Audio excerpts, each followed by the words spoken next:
അസ്സലാമു അലൈക്കും വറഹ്മത്തുള്ളാഹി വബറകാതുഹു.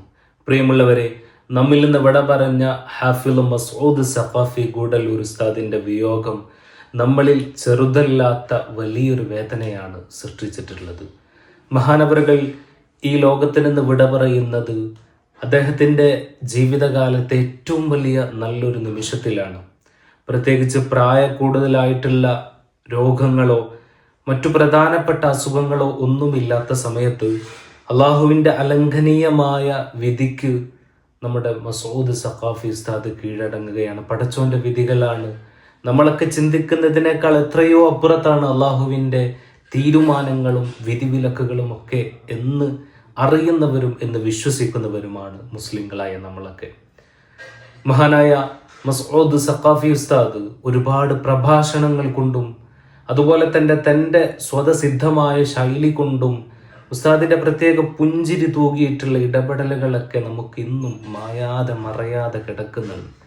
ഉസ്താദിൻ്റെ ചില പ്രഭാഷണങ്ങളൊക്കെ കേൾക്കുമ്പോൾ വാ തോരാതെ സംസാരിച്ചുകൊണ്ട് നീട്ടി വലിച്ചുകൊണ്ട് മനുഷ്യന്മാരുടെ സമയം കളഞ്ഞു കുളിക്കുന്ന ഒരുപാട് പ്രഭാഷകർ അരങ്ങ് വാഴുന്ന നമ്മുടെ കേരളത്തിൽ ഉസ്താദിൻ്റെ പ്രഭാഷണം മണിക്കൂറുകളോളം കേട്ടിരുന്നാലും മടുപ്പ് വരാതെ ഒരുപാട് വിജ്ഞാനത്തിൻ്റെ പുതിയ ലോകങ്ങൾ തുറന്നു തരുന്ന നല്ലൊരു ശൈലിയിലൂടെ ആളുകളെ കീഴടക്കിയ ഒരു മഹാൻ കൂടെയായിരുന്നു മഹാനായ നമ്മുടെ ഇന്ന് നമ്മിൽ നിന്ന് വിട പറഞ്ഞിട്ടുള്ള ഹാഫിള് മസ്ഊദ് സഖാഫി അവർകൾ.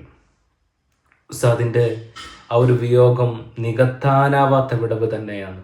ഹാഫിള് മസ്ഊദ് സഖാഫി ഉസ്താദിൻ്റെത് വാർദ്ധക്യ സഹജമായ അസുഖങ്ങൾ കാരണം കൊണ്ടല്ല മരണപ്പെട്ടത് എന്നതൊക്കെ നമുക്കറിയാവുന്നതാണ്. കാരണം ഉസ്താദിൻ്റെ പ്രായവും ഉസ്താദിൻ്റെ മുഖത്തുണ്ടായിരുന്ന പുഞ്ചിരിയും ആ ഊർജ്ജസ്വലതയും ഒക്കെ നമ്മൾ ദിനേന കണ്ടുകൊണ്ടിരുന്നവരാണ്. അതുകൊണ്ട് തന്നെ സ്വാഭാവികമായിട്ടും എന്തുകൊണ്ടാണ് ഉസ്താദ് എന്ത് കാരണത്താലാണ് വഫാത്തായത്, മരണമടഞ്ഞത് എന്ന് നമുക്ക് തോന്നിപ്പോയേക്കാം.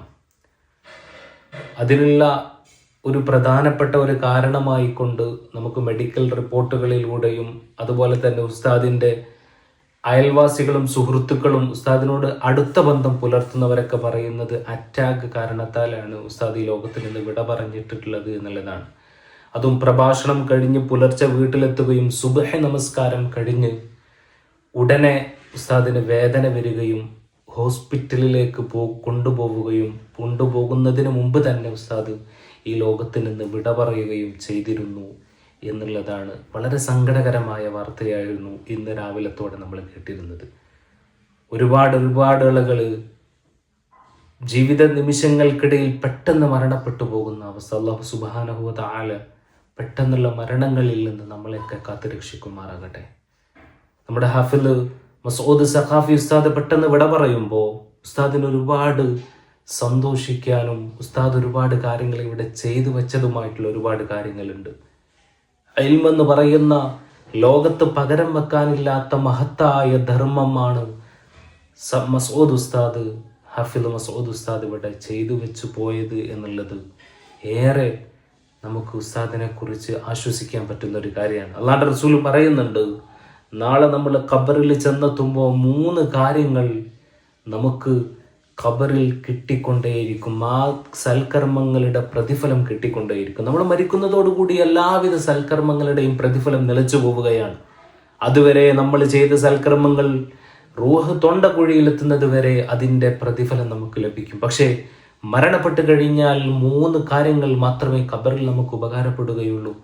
അതിലൊന്നാമതായിട്ട് അല്ലാഹുവിൻ്റെ റസൂൽ പഠിപ്പിച്ചിട്ടുള്ളത് വലദുൻ സ്വാലിഹുൻ യദ്ഉ ലഹു, നമുക്ക് വേണ്ടി പ്രാർത്ഥിക്കുന്ന നമ്മുടെ മക്കളാണ്. അതുപോലെ തന്നെ സ്വതഖത്തുൻ ജാരിയായ സ്വതഖകളാണ്, എന്നെന്നും നിലനിൽക്കുന്ന സ്വതഖകൾ. മൂന്നാമതായിട്ട് അല്ലാഹുവിൻ്റെ റസൂൽ നമുക്ക് പറഞ്ഞു തരുന്നുണ്ട്, അതെന്ന് പറയുന്നത് ഇൽമാണ്, നാഫിയായ ഇൽമാണ്. നമ്മൾ ഈ ലോകത്തിൽ നിന്നും നമ്മൾ പഠിച്ചു കഴിഞ്ഞിട്ടുള്ള അറിവുകൾ അത് മറ്റുള്ളവർക്ക് പറഞ്ഞു കൊടുക്കുമ്പോൾ നമ്മൾ കാരണത്താൽ ആ അറിവ് ഈ ലോകത്ത് ഒരുപാട് ആളുകളിലേക്ക് വ്യാപിക്കുകയും അതനുസരിച്ച് ആളുകൾ നന്മ പ്രവർത്തിക്കുകയും ഇബാദത്ത് എടുക്കുകയും ചെയ്യുമ്പോൾ അതിന് കാരണക്കാരായവന് നാളെ ഖബറിൽ ആരോരുമില്ലാതെ കൂരിരുട്ടിൽ ഒറ്റക്ക് കിടക്കുമ്പോൾ അത് പ്രകാശമായിക്കൊണ്ട് അതിൻ്റെ പ്രതിഫലം ഇങ്ങനെ ലഭിച്ചുകൊണ്ടിരിക്കുമെന്നുള്ളതാണ്. ഇതിനൊക്കെ ഭാഗ്യം ലഭിച്ച വലിയൊരു മഹാനാണ് നമ്മുടെ ഹാഫിള് മസ്ഊദ് സഖാഫി ഉസ്താദ് ഗൂഡല്ലൂർ എന്ന് പറയുന്നത്. പണ്ഡിതന്മാരുടെ മരണങ്ങൾ നമ്മളൊക്കെ ഏറെ വേദനിപ്പിക്കുന്നതാണ്. പ്രത്യേകിച്ച് ഇന്നത്തെ കാലം എന്ന് പറയുന്നത് ഒരുപാട് നീചമായ പ്രവർത്തനങ്ങൾ കൊണ്ട്, തെറ്റുകൾ കൊണ്ട് ലോകം ആഘോഷിക്കപ്പെടുന്ന ഒരു സാഹചര്യത്തിൽ മുസ്ലിം സമൂഹത്തിലുള്ള മുസ്ലിം നാമധാരികളായിട്ടുള്ള ആളുകളൊക്കെ തെറ്റിൽ മുഴുകിക്കൊണ്ടിരിക്കുന്ന ഒരു സമയത്ത് ഇത്തരത്തിലുള്ള നിഷ്കളങ്കരായ പണ്ഡിതന്മാർ, നല്ലൊരു മനുഷ്യനായിരുന്നു നമ്മുടെ ഉസ്താദ്, ഇവരുടെയൊക്കെ വിയോഗങ്ങൾ നമുക്ക് തീരാ നഷ്ടങ്ങളാണ്. അന്ത്യനാളിനോടടുക്കുമ്പോൾ നല്ല നല്ല മനുഷ്യന്മാർ ഈ ലോകത്ത് നിന്ന് വിട പറഞ്ഞു പോകുമെന്നുള്ള പ്രവാചക വചനങ്ങളൊക്കെ ഓർമ്മ വരികയാണ്. മഹാനായ ഹഫീദ് മസ്ഊദ് ഉസ്താദിൻ്റെ ഖബർ ജീവിതത്തെ അള്ളാഹു സുഖത്തിലും സന്തോഷത്തിലും ആക്കി കൊടുക്കുമാറാകട്ടെ. നമ്മിൽ നിന്നും ഇതുപോലെ ഒരുപാട് ആളുകൾ വിട പറഞ്ഞു പോയിട്ടുണ്ട്. അള്ളാഹു അവരുടെയൊക്കെ ഖബറിടങ്ങൾ അള്ളാഹു വിശാലമാക്കി കൊടുക്കട്ടെ. അള്ളാഹു ദർജയെ ഉയർത്തി കൊടുക്കട്ടെ. ആമീൻ യാ റബ്ബൽ ആലമീൻ.